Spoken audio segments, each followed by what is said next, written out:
Hechos capítulo 2. Vamos a leer una serie de versículos comenzando en el versículo 41. Hechos 2 a partir del versículo 41. Pero antes de leerlos vamos a hacer una oración. Nuestro Dios, te damos las gracias porque permites que nos reunamos a pesar de el clima. Te damos las gracias porque nos permites adorarte en tu presencia aquí en tu casa. Ayúdanos a sacar provecho de todo esto, de cantarte, de estar atentos a la palabra, aún de la comunión que tendremos con nuestros hermanos aquí reunidos. Ayuda a que de esta predicación también saque provecho las personas que no te conocen, presentes y en la transmisión y en los días posteriores, si así tú lo quieres.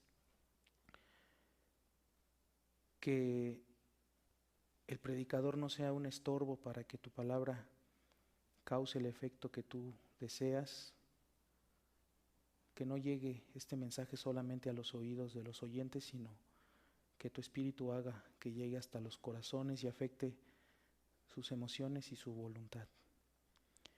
Que en todas las cosas Cristo sea glorificado, pues Él es el único digno y es en su nombre que te pedimos esto. Amén.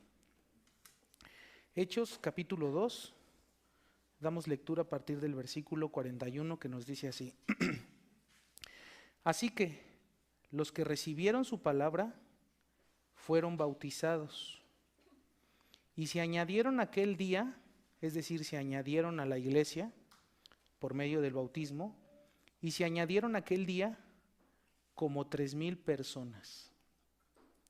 Y perseveraban en la doctrina de los apóstoles, en la comunión unos con otros, en el partimiento del pan y en las oraciones. Y sobrevino temor a toda persona, y muchas maravillas y señales eran hechas por los apóstoles. Todos los que habían creído estaban juntos y tenían en común todas las cosas. Y vendían sus propiedades y sus bienes y los repartían a todos según la necesidad de cada uno. Y perseverando unánimes cada día en el templo y partiendo el pan en las casas, comían juntos con alegría y sencillez de corazón, alabando a Dios y teniendo favor con todo el pueblo.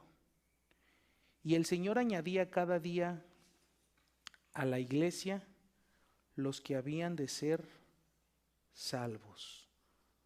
Termina nuestro texto diciendo, y el Señor añadía cada día a la iglesia los que habían de ser salvos.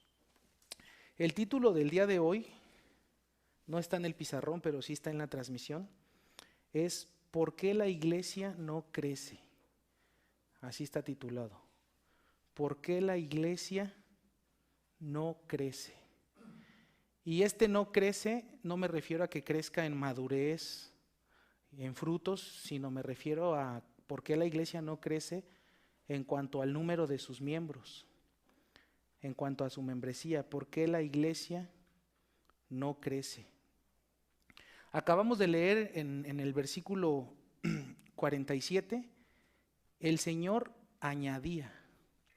Es el Señor el que añade a la iglesia. Aunque esta traducción dice que añadía a los que habían de ser salvos, en realidad añadía a los salvos. No añadía a los que iban a ser salvos, sino añadía a los que estaban siendo salvados. El texto indica que es el Señor el que añade a la iglesia. Y esto nos genera una pregunta. Si es el Señor quien añade, ¿por qué en algunas iglesias este proceso de añadición va muy lento?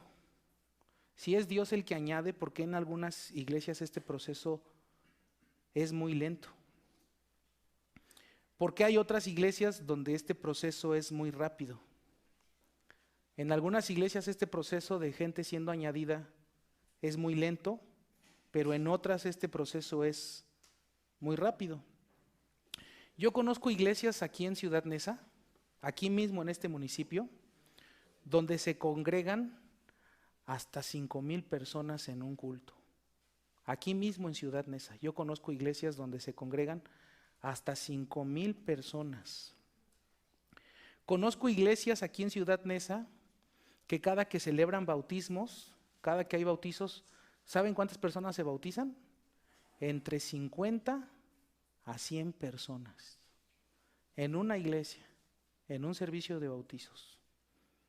Pero por otro lado hay iglesias que tienen 20, 30 o más años y que siguen siendo pocos. Porque el Señor a unas iglesias añade muchos y a otras parece que este crecimiento va muy lento. ¿Por qué será? Algunos podrían responder, es porque Dios es soberano en el crecimiento de la iglesia. Esa podría ser la respuesta. Lo que pasa es que Dios es soberano. Es decir, la iglesia no crece porque Dios no quiere. ¿Eso es verdad? Si una iglesia no crece es porque Dios es soberano y la respuesta es, ¿la iglesia no crece porque Dios no quiere? ¿O será que hay alguna responsabilidad de parte de los miembros de la iglesia en su crecimiento? ¿Cuál será la respuesta a esta pregunta? ¿Una iglesia no crece porque Dios no quiere o hay alguna responsabilidad de parte de sus miembros para que la iglesia crezca o no crezca? ¿Cuál será la respuesta? ¿No crece porque Dios no quiere? ¿O hay una responsabilidad? La respuesta es, ambas cosas son verdad. Dios es soberano, pero el hombre, los miembros de cada iglesia, somos responsables. Déjenme ilustrar este punto de la siguiente manera. Imaginen que un hermano perdió su trabajo, se quedó sin trabajo. No tiene chamba y este hermano afirma lo siguiente: bueno, si Dios quiere, voy a encontrar trabajo pronto. ¿Esa afirmación es verdad? Dice el hermano, bueno, si Dios quiere, voy a encontrar trabajo pronto. Sí, es verdad. Pero ¿qué tiene que hacer este hermano? Tiene que salirse a buscar empleo. Imagínense que dijera, no, pues si Dios quiere, voy a tener trabajo. Entonces me voy a quedar aquí en mi casa acostado y si Dios quiere me van a llamar y me van a ofrecer un trabajo. Eso nunca va a pasar. Si Dios quiere va a encontrar trabajo, pero él en su responsabilidad tiene que salirse a buscarlo, ¿sí o no? Dios es soberano. Si Dios no quiere, aunque él salga a buscar todo el día y varias semanas, si Dios no quiere no lo va a encontrar. Pero él es responsable de salir a buscar trabajo. Dios es soberano, pero nosotros seguimos siendo responsables. Lo mismo en el caso de algún hermano enfermo. Algún hermano se puede enfermar y puede llegar a decir, bueno, si Dios quiere me voy a curar. Esa afirmación es verdad. Si Dios quiere se va a curar, pero él tiene que tomarse el tratamiento, porque Dios lo va a curar a través del tratamiento que él se tome. Si Dios quiere, aunque él se tome el tratamiento, no se va a curar. Si Dios quiere, lo puede matar hasta con una gripa. Pero él es responsable de tomarse el tratamiento porque él no sabe, él no conoce la voluntad soberana de Dios. Él solamente tiene que cumplir con su responsabilidad porque él no sabe lo que Dios quiere. Así que lo que vamos a ver en el día de hoy tiene que ver con nuestra responsabilidad como iglesia del por qué la iglesia no crece. Ya vimos que Dios es soberano, pero nosotros también somos responsables. Versículo 47 de lo que estábamos leyendo, vamos a ir viendo otra vez los textos. Versículo 47, el último versículo. Y el Señor añadía cada día a la iglesia los que habían de ser salvos. El Señor añadía. El Señor añadía, pero los hermanos, ¿qué hacían? ¿Nada? ¿Los hermanos no hacían nada? Los hermanos decían, no, no hay que hacer nada, no hay que evangelizar, no hay que dar testimonio, no hay que hablar. Si Dios quiere añadir, Él va a añadir, aunque nosotros no hagamos nada. Claro que no. El Señor añadía a la iglesia cada día gente, pero la iglesia, los hermanos hacían algo en su responsabilidad. En el contexto se trata de la iglesia que está en Jerusalén y lo que vamos a analizar hoy es ¿Qué hacían estos hermanos? ¿Qué hicieron? Que Dios respondió añadiendo todos los días personas a la iglesia, personas salvadas a la iglesia. ¿Qué es lo que ellos hicieron en su responsabilidad para que Dios respondiera añadiendo personas a la iglesia? Ahora, algo que está presente en estos pasajes que leímos, ahorita lo vamos a analizar, que está muy presente en estos pasajes, es una reacción en cadena de causas y efectos.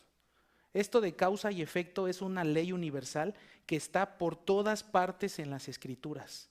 Todo efecto, algo que sucede, tuvo que tener ¿qué? Una causa. Todo lo que sucede tiene una causa. Causa y efecto. Causa y efecto. Y esta ley de causa y efecto está por todas las Escrituras. Por ejemplo, en Génesis 1, Dios habló, esa es la causa. ¿Cuál es el efecto? Este mundo existió. Causa y efecto. El hombre decidió pecar y desobedecer a Dios, esa es la causa. ¿Cuál fue el efecto? Entró el pecado a este mundo y entró la muerte.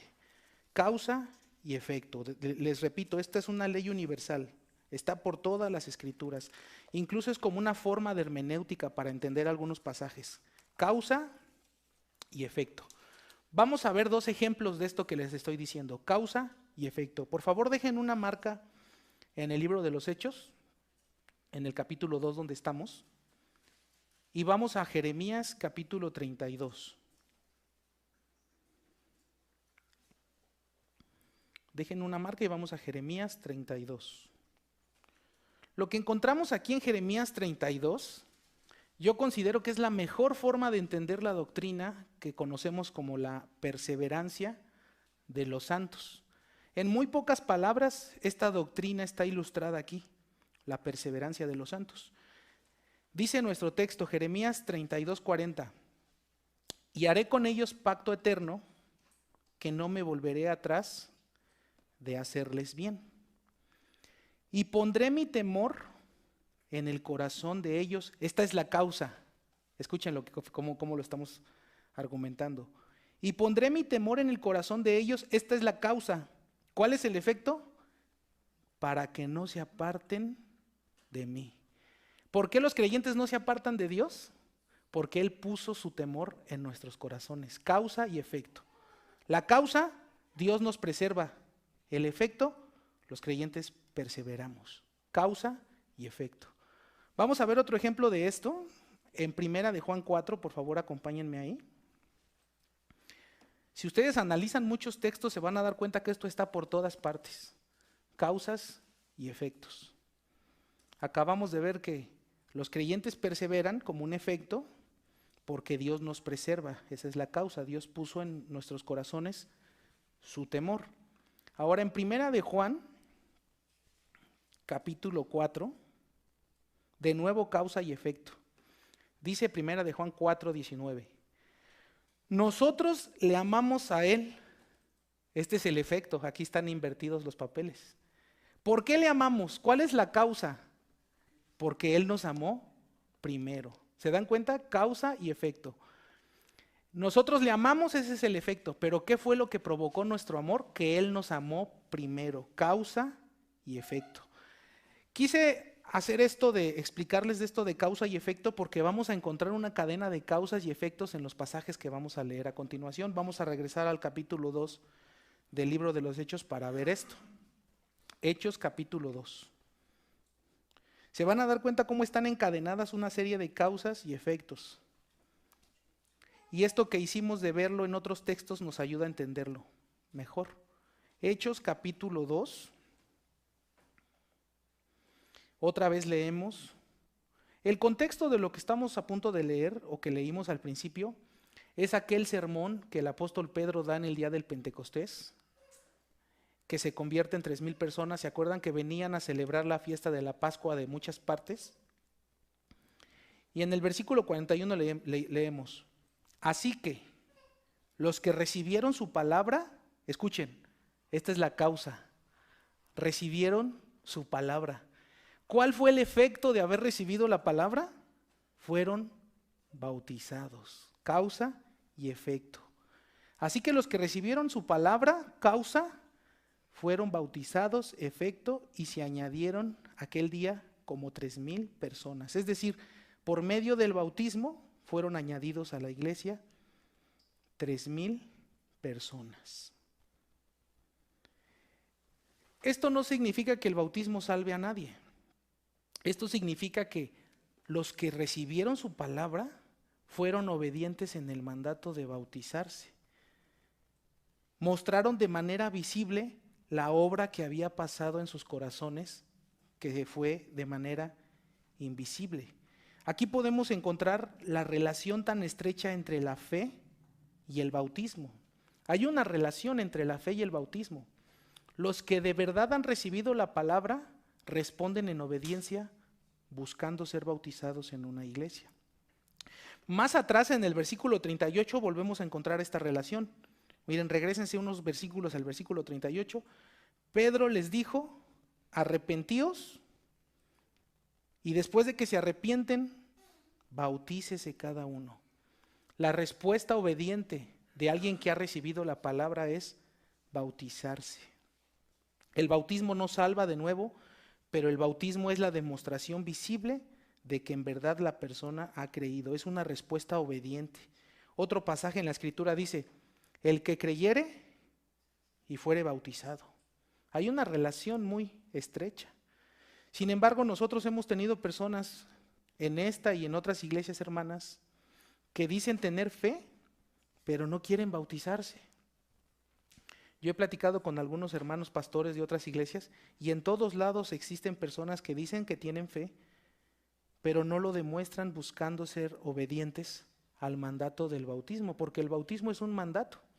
¿Se acuerdan cuando nuestro Señor Jesucristo fue con Juan el Bautista? Y dice: pero ¿por qué yo necesito que tú me bautices? ¿Y qué le contestó? Es necesario hacer esto como testimonio de que el bautismo es un mandato. Hay personas en todas nuestras iglesias que dicen tener fe, pero no quieren bautizarse. Muchas de estas personas argumentan que ya fueron bautizadas y por eso no quieren bautizarse. Sin embargo, podemos notar claramente que fueron bautizadas, pero en una iglesia falsa, en una iglesia que no es iglesia. A muchos no les gusta el lenguaje de iglesia verdadera y iglesia falsa, pero es muy fácil de demostrar que esto es una realidad. Todo lo que es de valor, el ser humano lo tiende a falsificar. ¿Han ustedes encontrado un billete falso de 20 pesos? Nadie falsifica los de 20 pesos. Falsifican los de alta denominación, los de 200, los de 500. Lo que tiene verdadero valor es falsificado. Ahora, ¿cómo sabemos que el billete es falso? Porque conocemos el billete verdadero y lo comparamos. En ese sentido, hablamos de iglesias falsas porque cuando comparamos estas iglesias con el modelo del Nuevo Testamento, no se parecen en nada. Entonces, estas personas no se quieren bautizar argumentando que ya fueron bautizadas, pero es una iglesia falsa. Y las iglesias bautistas no aceptan bautismos de iglesias falsas. Lo increíble de estas personas es que estas personas fueron bautizadas en el catolicismo romano de bebés. Ya fueron bautizados de bebés. Y ellos no tienen problema con reconocer que este bautizo católico fue falso y se volvieron a bautizar. Sin embargo, tienen problema en reconocer que el nuevo bautismo, probablemente en una iglesia arminiana, carismática, pentecostal, no tienen con ese sí tienen problema. Es lo mismo. El bautismo que ofrece la Iglesia Católica es igual de falso que el bautismo que le dan a una iglesia, que ofrecen en iglesias que no predican el evangelio verdadero. Entonces, el resultado de que estos creyentes de verdad recibieron la palabra es que fueron bautizados. Pero hubo otros resultados de haber recibido la palabra. En el versículo 42, continuamos la lectura. El primer fruto, evidente, visible, de que ellos recibieron la palabra, fueron bautizados, dice el texto. Los que recibieron su palabra fueron bautizados. Ese fue el primer fruto. Pero hubo más frutos, más efectos. Versículo 42. Y perseveraban en la doctrina de los apóstoles, en la comunión unos con otros, en el partimiento del pan y en las oraciones. Estos son los otros efectos como resultado de haber recibido la palabra. Perseveraron en estas 4 cosas. ¿Cuáles son estas 4 cosas? En primer lugar, perseveraron en la doctrina de los apóstoles. En segundo lugar, perseveraron en la comunión unos con otros. En tercer lugar, perseveraron en el partimiento del pan, que aquí claramente se refiere a la cena del Señor. No se refiere a comer con los hermanos, porque eso es la comunión del punto anterior. Aquí el partimiento del pan es una referencia clara a la cena del Señor. Y en cuarto lugar, perseveraron en las oraciones. Esta es la responsabilidad de una iglesia. Esta es nuestra responsabilidad. Si queremos que Dios añada cada día a nuestras iglesias, tenemos que cumplir con nuestra responsabilidad de perseverar en estas 4 cosas. En la doctrina, en la comunión, en las oraciones y en la práctica de la cena del Señor. Esta es nuestra responsabilidad, perseverar en estas cosas. Ahora, ¿qué es perseverar? Para entender bien este punto, ¿qué es perseverar? En nuestro idioma, perseverar se utiliza para alguien que está creciendo en algo. Por ejemplo, alguien que está perseverando en la pintura, ¿qué significa? Que cada día está mejorando, que está creciendo. Pero aquí perseverar no implica crecimiento. El Nuevo Testamento no utiliza la palabra perseverar como algo que implique crecimiento, madurez. Por ejemplo, la doctrina de la perseverancia de los santos, ¿a qué se refiere? ¿A que los santos crecen? Los santos crecen por otros pasajes, pero aquí la doctrina no se refiere a que crezcan, sino a que permanecen. Perseverar es permanecer, mantenerse. La palabra griega aquí utilizada es proskartereo. Proskartereo. Para perseverar es proskartereo, son de estas palabras difíciles. Y esta palabra procastereo también se puede traducir como permanecer, persistir o ser constantes. No implica crecimiento, sino permanencia. ¿Cómo es utilizada en otras partes? Por ejemplo, en Mateo 23, no es necesario que vayan. Mateo 23, 24, 13 nos dice, mas el que perseverare hasta el fin, este será salvo. No se refiere al que esté creciendo, sino al que se mantenga a pesar de esta tribulación y de toda la persecución descrita en los pasajes anteriores. Entonces, perseverar es mantenerse, ser constantes, no apartarse. Entonces, en primer lugar, ¿cuál es la responsabilidad que tiene la iglesia, que tenemos nosotros? Perseverar en esta lista de cosas y no apartarnos. ¿Cuál era la lista? En primer lugar, tenemos que perseverar en la doctrina de los apóstoles, es decir, mantenernos en la doctrina, no apartarnos de la doctrina de los apóstoles. Ningún pastor ni ningún maestro está llamado a ser innovador u original. El llamamiento de los pastores y de los maestros es retener, permanecer en la enseñanza de los apóstoles. Por lo tanto, innovar no es avanzar, innovar es apartarse.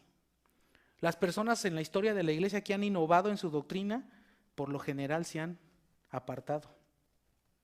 No somos llamados a innovar, a hablar cosas nuevas, sino a retener, a perseverar en las cosas que se nos fueron enseñadas. Las iglesias que se han apartado de la verdad lo han hecho porque innovaron, introdujeron en la iglesia doctrinas y prácticas que los apóstoles no enseñaron. Por dar una lista de cosas, tener una pastora. ¿La doctrina de los apóstoles incluía pastoras? Claramente no. La doctrina de los apóstoles no incluía pastoras, solo incluye a pastores varones. Solo reconoce 2 oficios, pastores y diáconos. Pero muchas iglesias, en su afán de innovar, pastor de jóvenes, pastor de matrimonios, pastor de alabanza, no perseveraron en la doctrina. Por querer innovar, inventaron ministerios que no están en el Nuevo Testamento y se apartaron. Otros que quisieron innovar y no retuvieron la doctrina, todos aquellos grupos que bautizan bebés. ¿La doctrina de los apóstoles incluye el bautismo infantil? No. Claramente los apóstoles enseñaron que se bautizan a los creyentes que han hecho una profesión de fe, a los que han recibido su palabra. Es lo que leíamos en el libro de los Hechos. Todos los que bautizan niños se apartaron, no perseveraron en la doctrina, quisieron ser innovadores. Las iglesias que se unen al Estado para buscar beneficio propio, para que no los persigan, innovaron y se apartaron. Está de moda las iglesias, entre comillas, que tienen apóstoles. De nuevo, por querer innovar, se han apartado. Otros se fueron a un extremo más terrible, por ejemplo, los que negaron la Trinidad, una doctrina fundamental del cristianismo, los que negaron el infierno. Y podemos dar una lista gigantesca de aquellas personas que por querer innovar no perseveraron, no se mantuvieron en la doctrina, sino que se apartaron en su afán de querer innovar. Escuchen lo que Pablo, un misionero, un pastor misionero, le dice al joven pastor Timoteo. Escuchen sus palabras de Pablo a Timoteo. Acompáñenme a la segunda carta del apóstol Pablo a Timoteo en el capítulo 1. Segunda de Timoteo 1. Otra advertencia a no querer innovar, a no querer meter nuevas doctrinas, sino a retener, a mantenerse en la que nos fue enseñada. Segunda de Timoteo 1:13. Le dice Pablo a Timoteo, retén la forma de las sanas palabras que de mí oíste, en fe y amor que es en Cristo Jesús. Escuchen lo que le está diciendo. Aquí también la palabra forma se puede traducir como norma o modelo. Le está diciendo Pablo a Timoteo, retén lo que de mí oíste. Timoteo, tú no tienes derecho a innovar, a ser original. Lo que tienes que hacer es simplemente retener lo que te fue enseñado. Más adelante en el capítulo 2, segunda de Timoteo, pero en el capítulo 2, escuchen lo que le dice el apóstol Pablo a Timoteo. Segunda de Timoteo 2:2 dice, lo que oíste de mí ante muchos testigos, esto encarga a hombres fieles que sean idóneos para enseñar también a otros. Escuchen lo que le está diciendo Pablo a Timoteo. Le está diciendo, Timoteo, limítate a enseñar lo que se te ha enseñado. Es lo que le está diciendo. No quieras ser original. Limítate a enseñar lo que te fue enseñado.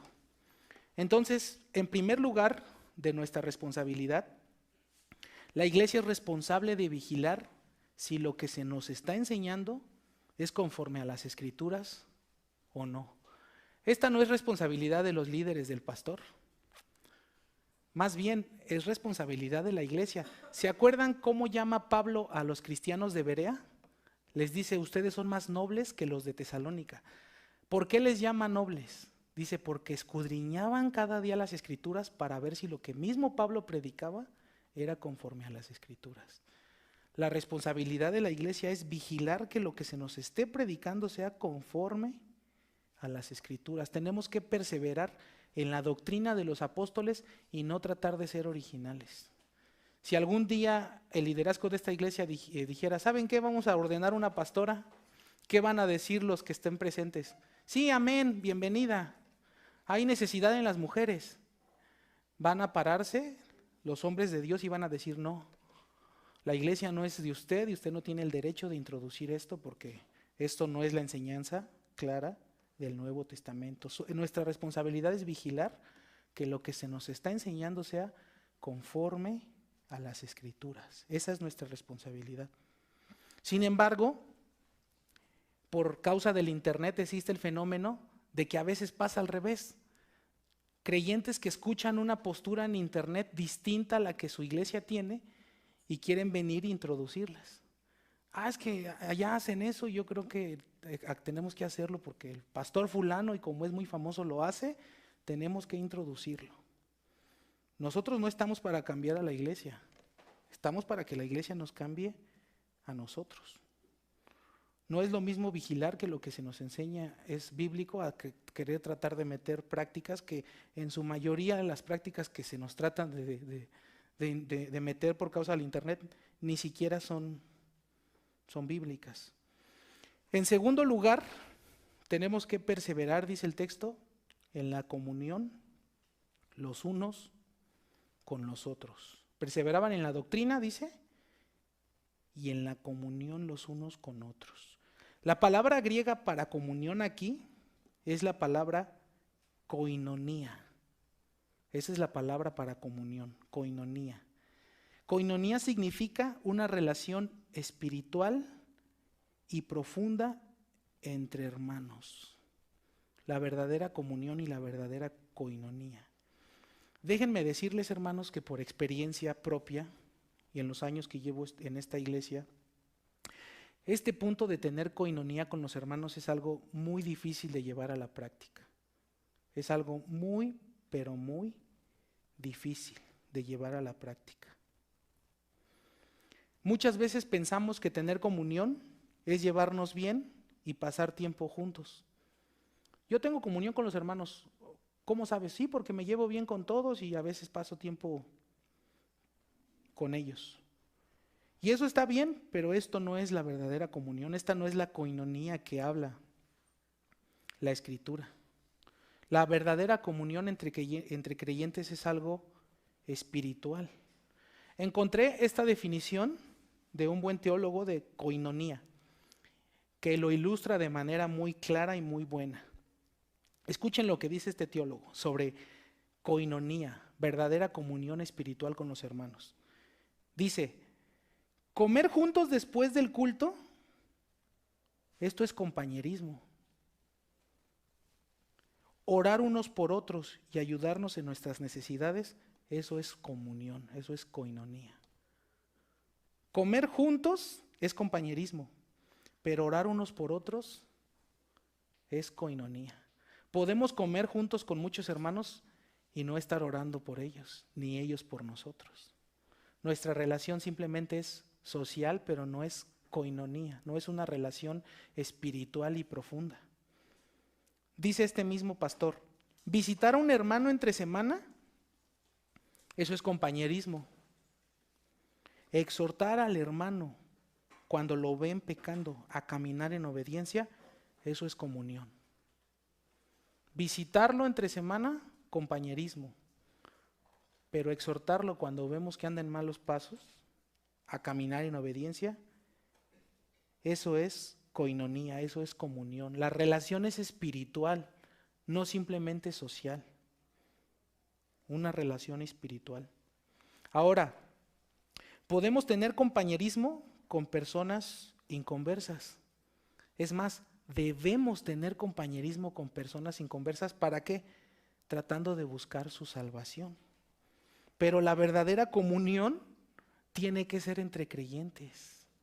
Es más, la Biblia condena tener comunión con incrédulos. Le llama yugo desigual. No os unáis en yugo desigual con los incrédulos. Dice: porque ¿qué compañerismo tiene la justicia con la injusticia? ¿Y qué comunión? ¿Qué palabra creen que está aquí metida? Koinonía. ¿Qué comunión? La luz con las tinieblas.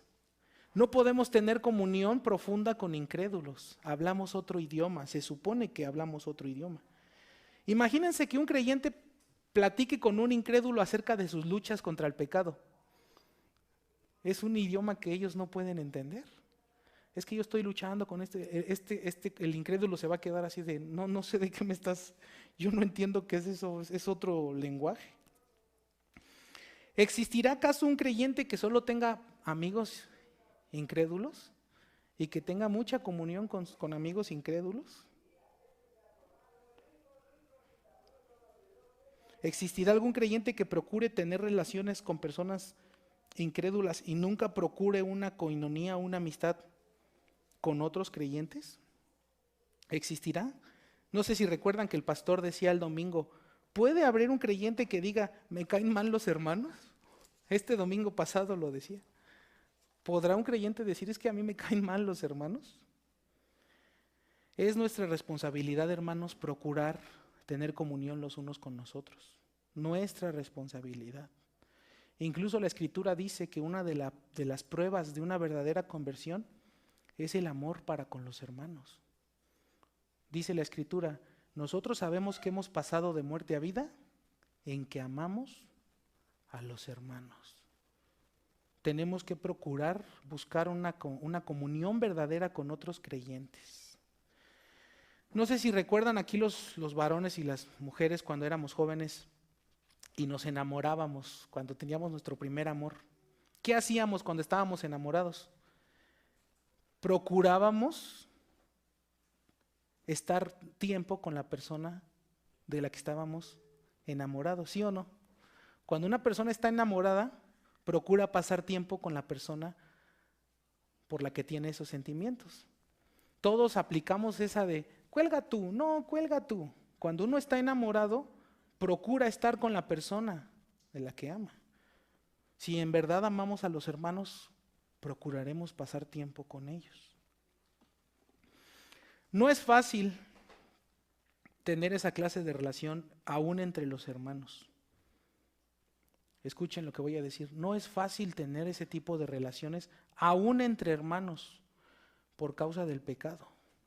Al convivir frecuentemente con un hermano, ellos van a ver nuestros pecados. Al convivir frecuentemente con un hermano, nuestros pecados van a ser evidentes para él. Y sus pecados del hermano van a ser evidentes para nosotros. La única forma de tener verdadera comunión es tener verdadero amor, porque el amor cubre multitud de pecados. Primera de Pedro 4:10. El amor cubrirá multitud de pecados.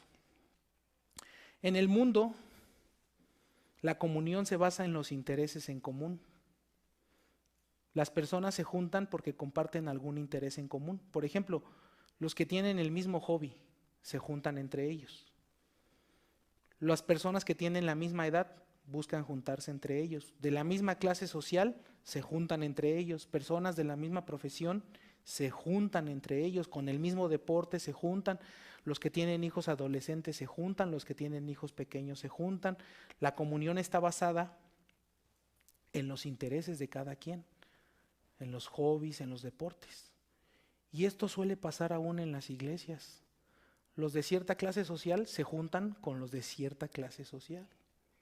Los que tienen hijos pequeños se juntan con los que tienen hijos pequeños. Los que tienen mucho tiempo se juntan con otros hermanos que tienen mucho tiempo. Los clásicos grupitos. Pero estos grupitos no están basados en la verdad y en el amor, sino en intereses. Cuando lo que nos debe unir es que compartimos la misma fe, el mismo bautismo, el mismo Salvador. Esto nos tiene que unir por encima de todo. Nuestra fe debe romper todas esas barreras socioeconómicas, culturales, diferencia de edad, de estudios, etcétera, etcétera. Debemos tener comunión con todos. Lo que nos une es nuestra fe, nuestro Salvador. Alguien podría decir, hermano, pero es que a mí nadie me habla y nadie me invita nunca a comer. A mí me lo han dicho. Es que a mí nadie me habla y no me invitan. Pues invita tú. Si nadie te habla y nadie te invita a tener compañerismo, tú invítalos. Tengo un familiar que cuando lo vamos a ver después de muchos años, me dice, ya ni la friegas, ¿por qué no vienes a verme? Y la respuesta es la misma distancia de mi casa a la tuya que de la tuya a la mía. Y esa afirmación es real, tú también tienes carro. ¿Por qué no vienes a verme? Pues ven a ver tú a mí, si ya pasó mucho tiempo, venme a ver tú. Y aunque se escuche chistoso, esta es la realidad. Si nadie te invita a comer ni a platicar, tú busca, tú tienes que procurar la relación. No te esperes sentado ahí a ver quién me habla. Entonces, en segundo lugar, esta iglesia perseveraba en la comunión. Se mantenían con esas relaciones de koinonía, relaciones espirituales, no basadas en emocionalismo. La unidad de una iglesia no puede estar basada en el amor, porque el amor es una emoción que fluctúa. La unidad tiene que estar basada en la verdad, en la fe. En tercer lugar, dice que perseveraban en el partimiento del pan. Como decíamos hace rato, hace referencia a la cena del Señor. Algunos piensan que aquí el partimiento del pan se refiere a que se juntaban a comer. No, esa es la coinonía, ese es el compañerismo. Aquí el partimiento del pan es una clara referencia a la práctica periódica de la cena del Señor. Esta práctica que estimula a la santidad y al autoexamen. El Señor dijo que se conmemorara esto ¿hasta cuándo? Hasta que Él regresara. Imagínense que una iglesia dijera, ya no lo vamos a conmemorar. Ya se estaría apartando de la doctrina de los apóstoles. El Señor dijo, lo van a hacer hasta que yo regrese. Es una práctica muy sana. Nos obliga a autoexaminarnos. Dice el apóstol Pablo en su versión de la Santa Cena, por esto, por comer de la cena sin discernir el cuerpo del Señor, algunos de ustedes están enfermos, otros debilitados y otros duermen, que se refiere a que ya se murieron. La doctrina de la muerte anticipada, de la muerte prematura por causa de estar participando de la cena sin discernir, sin practicarse un verdadero autoexamen. Y en cuarto lugar, de las cosas que esta iglesia perseveraba, dice, y en las oraciones. ¿Se acuerdan que eran 4 cosas? Perseveraban en la doctrina de los apóstoles, en la comunión unos con otros, en el partimiento del pan, que ya vimos que es la cena del Señor, y finalmente perseveraban en las oraciones. Y aquí, sin lugar a dudas, es una referencia a la oración pública.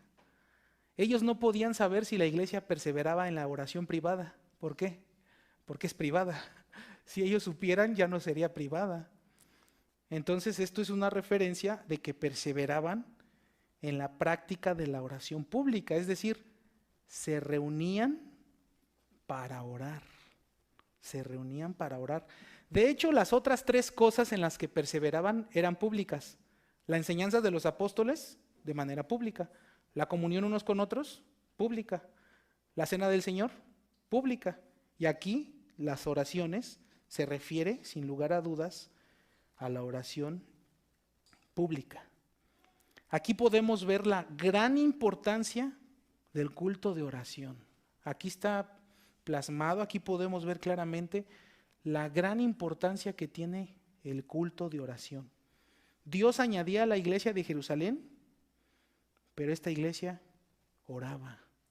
Aquí podemos encontrar esta relación. Dios añadía, pero la iglesia oraba. Una iglesia que no ora, Dios no añade. Así de sencillo. Causa y efecto. Ellos oraban, Dios añadía. Una de las iglesias verdaderas más numerosas en la historia del cristianismo es el Tabernáculo Metropolitano de Londres, que fue pastoreado por el pastor Carlos Spurgeon. Esta es una de las iglesias denominadas megaiglesias verdaderas. Megaiglesias falsas abundan, pero iglesias de este tamaño que prediquen el evangelio son muy pocas. Y una de las megaiglesias, pero que predicaba la sana doctrina, fue la iglesia del Tabernáculo Metropolitano del pastor Carlos Spurgeon. Fíjense, en 1981 el registro de la membresía del tabernáculo superaba las 5,311 personas. Estoy hablando solo de miembros. Faltan las personas que se congregaban aquí sin ser miembros. 5,311. ¿Por qué Dios añadía tantas personas al tabernáculo? Porque era una iglesia que oraba. La iglesia oraba, oración pública, Dios añadía. Hay un libro que se titula El poder de la oración, del pastor Spurgeon, y en ese libro encontramos la siguiente declaración, escuchen.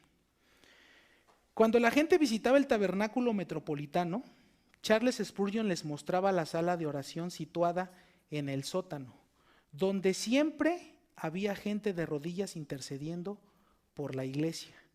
Luego el pastor Spurgeon les declaraba, aquí se encuentra la central del poder de esta iglesia. Aquí está el poder de esta iglesia. No en su elocuencia y en el don tan grandioso que Dios le dio, sino en la oración. Decía Spurgeon, aquí está el poder de esta iglesia. Esta iglesia oraba, el Señor añadía. ¿Pueden ver la relación entre el culto de oración y que Dios añada? ¿Por qué es tan importante el culto de oración?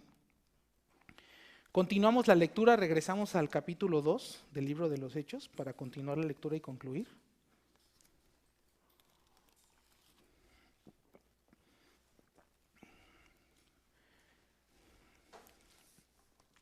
Versículo 43. Y sobrevino temor a toda persona, y muchas maravillas y señales eran hechas por los apóstoles. ¿Quiénes son los que hacían estas señales? Los apóstoles. Si ya no hay apóstoles, ya no hay señales. De hecho, Pablo le llama a estas señales señal de apóstol. Todos estos grupos que dicen que aún se ven estas señales es porque no entienden que estas señales eran hechas por los apóstoles y eran llamadas señales de apóstol. Versículo 44. Todos los que habían creído estaban juntos. Causa y efecto. Habían creído, esa es la causa. ¿Cuál fue el efecto? Se juntaban. Un creyente quiere juntarse con otros creyentes. Causa y efecto. Todos los que habían creído estaban juntos y tenían en común todas las cosas, y vendían sus propiedades y sus bienes y los repartían a todos según la necesidad de cada uno. Algunos encuentran aquí en este versículo la base para el comunismo. Dicen, mira, ahí está, la Biblia también afirma el comunismo. Tenían en común todas las cosas, vendían sus bienes y sus propiedades y los repartían a los pobres.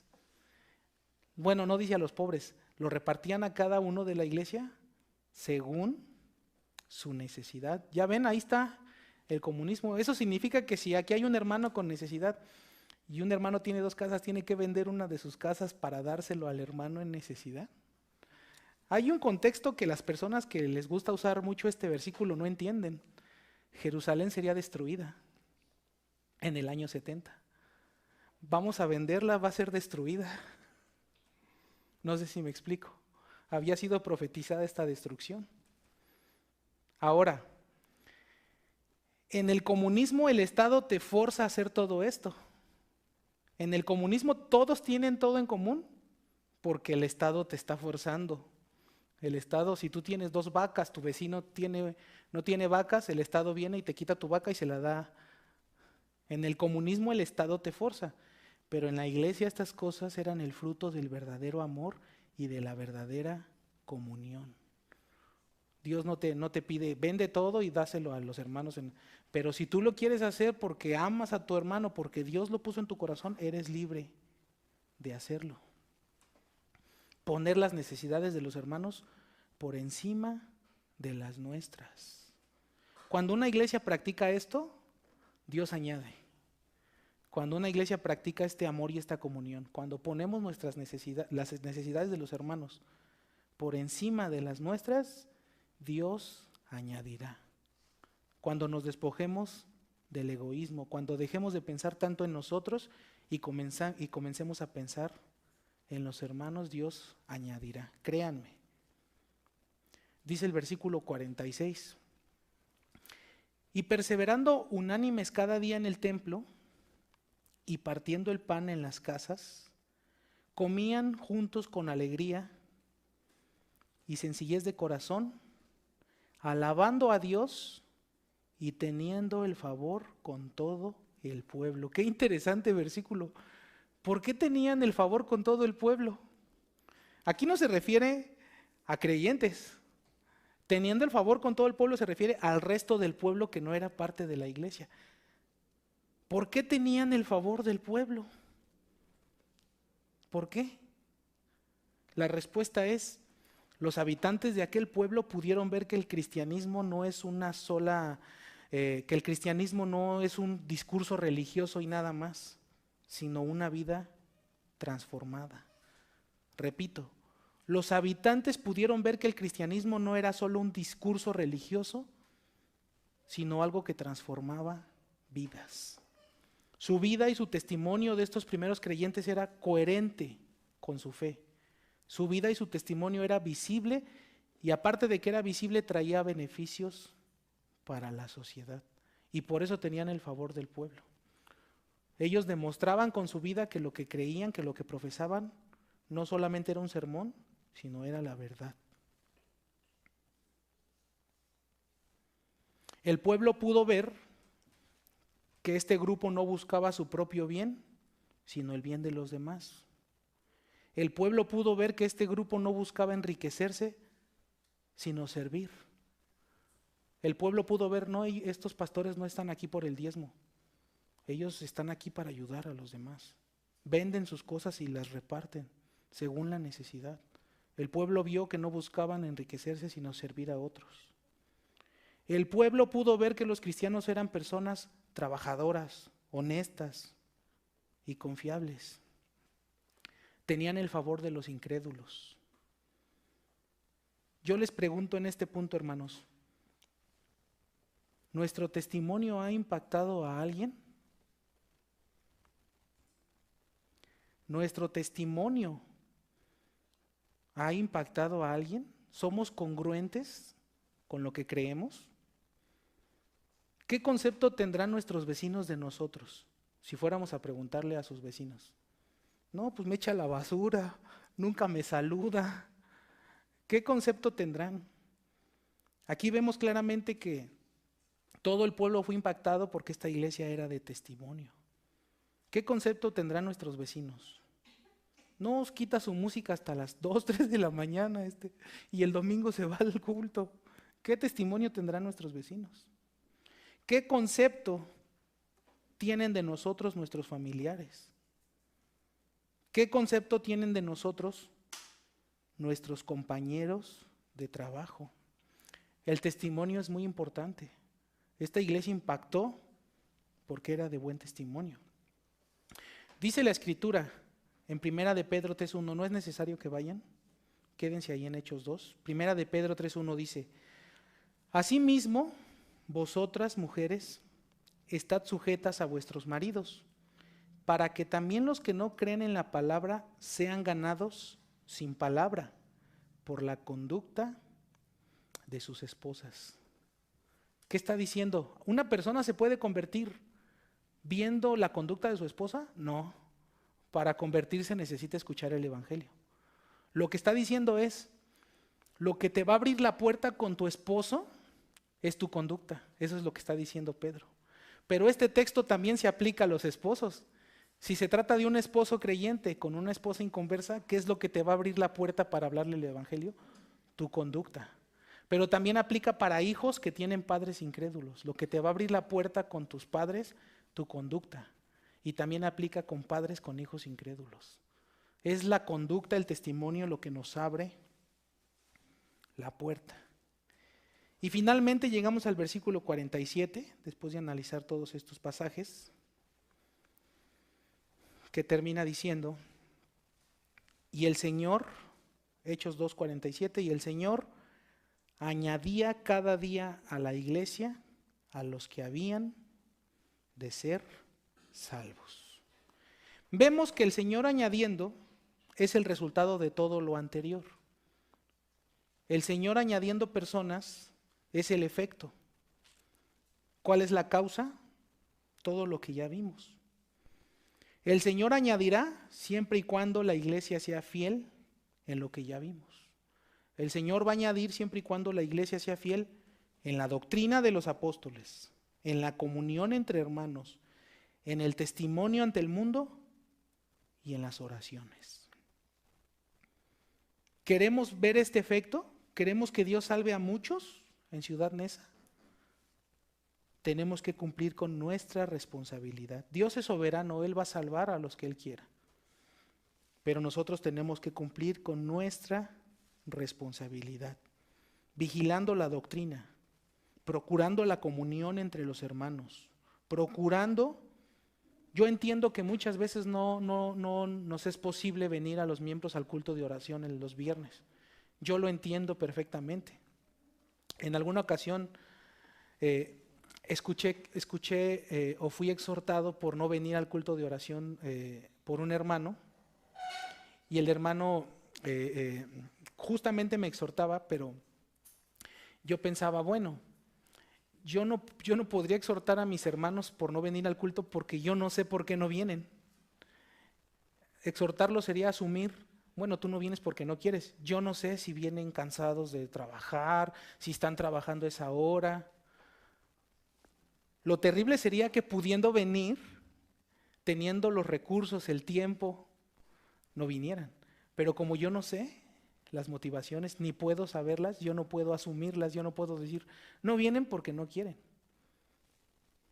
No sé si me explico en ese punto. Tenemos que perseverar también en las oraciones. El poder de las iglesias está en las oraciones públicas.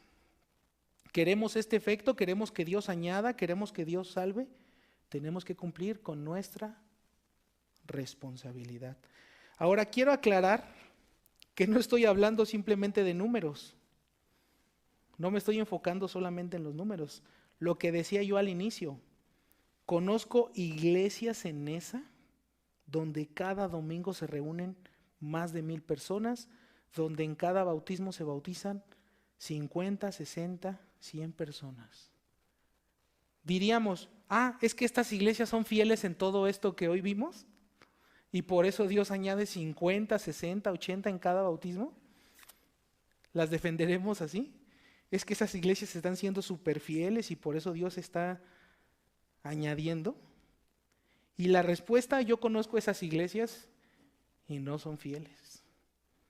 Están muy lejos de las doctrinas de los apóstoles. Todas ellas practican el don de lenguas de manera desordenada, todas ellas tienen pastora, todas las desviaciones posibles.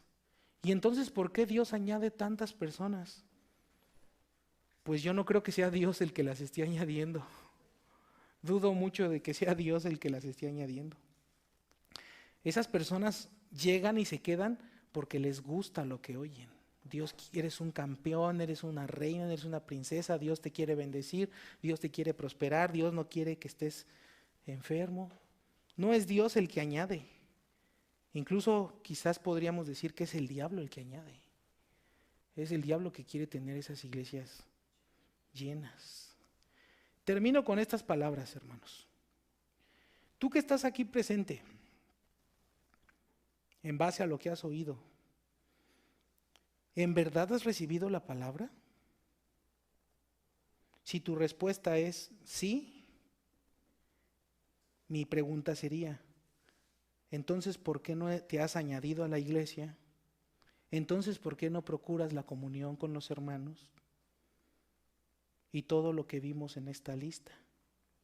Si tú en verdad has creído, ¿por qué no estás perseverando en todo lo que ya vimos?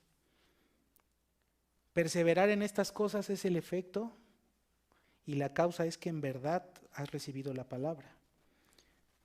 Si tú no estás perseverando en todo lo que hoy vimos, cuestiónate que quizás tú no has recibido la palabra y busca el perdón de tus pecados de manera urgente. Vamos a terminar orando.